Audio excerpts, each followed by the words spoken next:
Ya, Assalamualaikum warahmatullahi wabarakatuh. My name is Silvia Gudsy.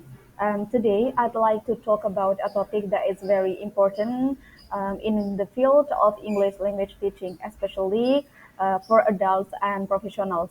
Okay, firstly, let's talk about what is the ESP? ESP stands for English for specific purposes. It is a branch of English language teaching that focuses on teaching English related to a specific field or profession, such as business, and then medicine, law, or engineering. Unlike general English, ESP is designed to meet the specific needs of the learners. And then depending on their jobs, studies, or goals. For example, an English course for nurses will include vocabulary and situations that are commonly to found in hospitals.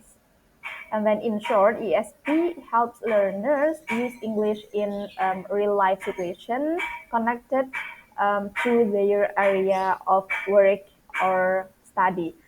Okay, next, evaluating ESP students or core participants. When it comes to evaluate ESP students, there are three core principles that we need to keep in mind: alignment, and then practically, and then feedback. Okay, let's start with alignment. This means that the assessment should match the course objectives.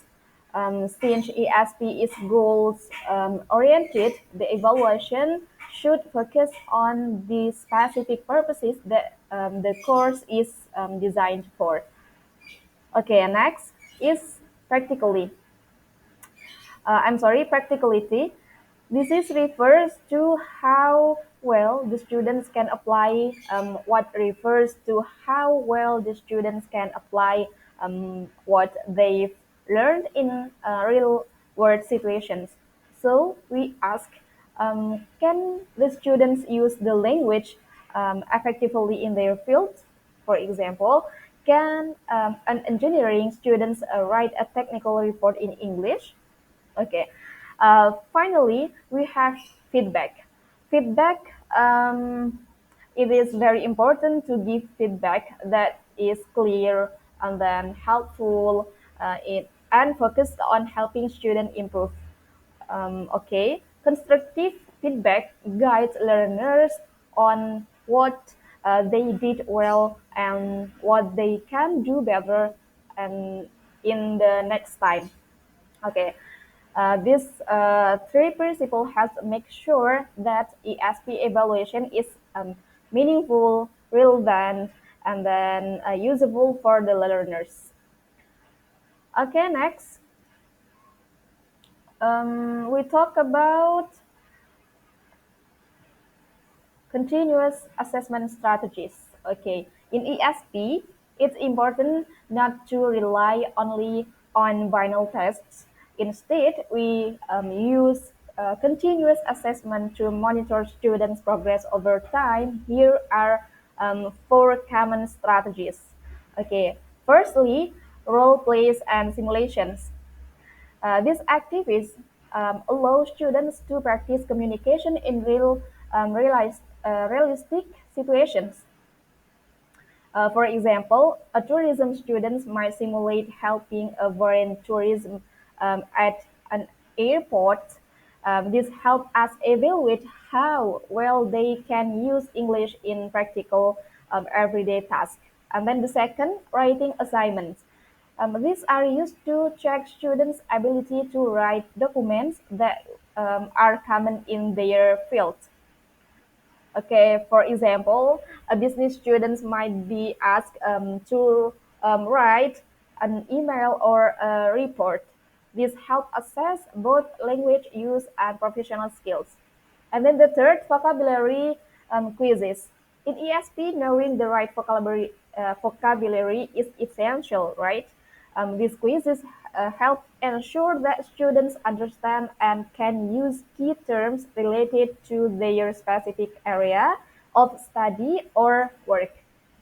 Okay, and then at the last, the fourth, presentations. Presentations are great for testing students' ability to speak clearly and confidently in front of others.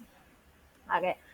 They also show how well the students understand and can explain the topics in their field.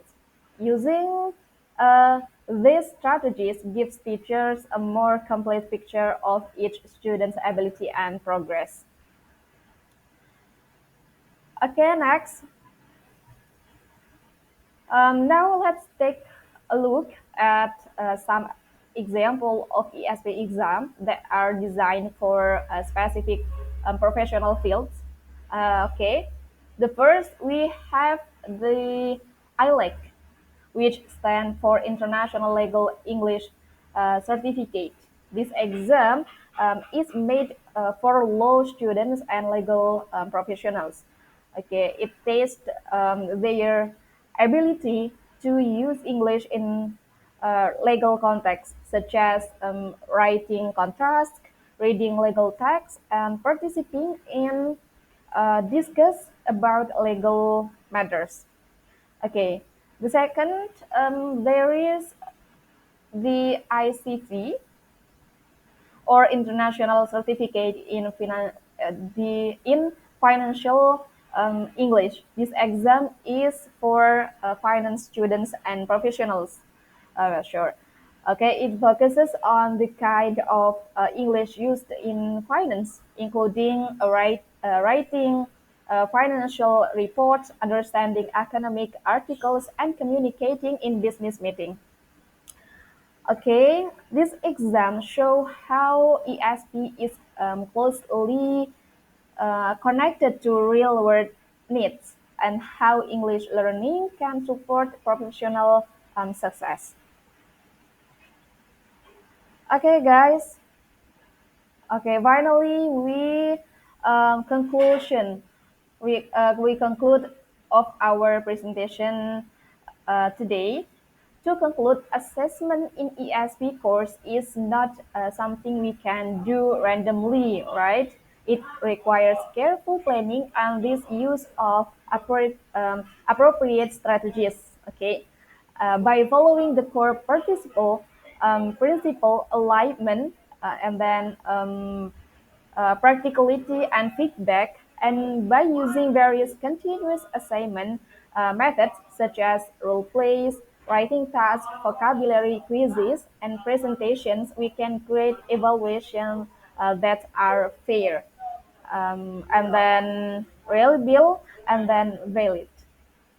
Okay, in the end, the main goal is to help students improve their English skills in professional settings, sure, and then so they are better prepared to communicate and success in their chosen field. Okay, maybe that's all from me. Thank you for your nice attention. Wassalamualaikum warahmatullahi wabarakatuh.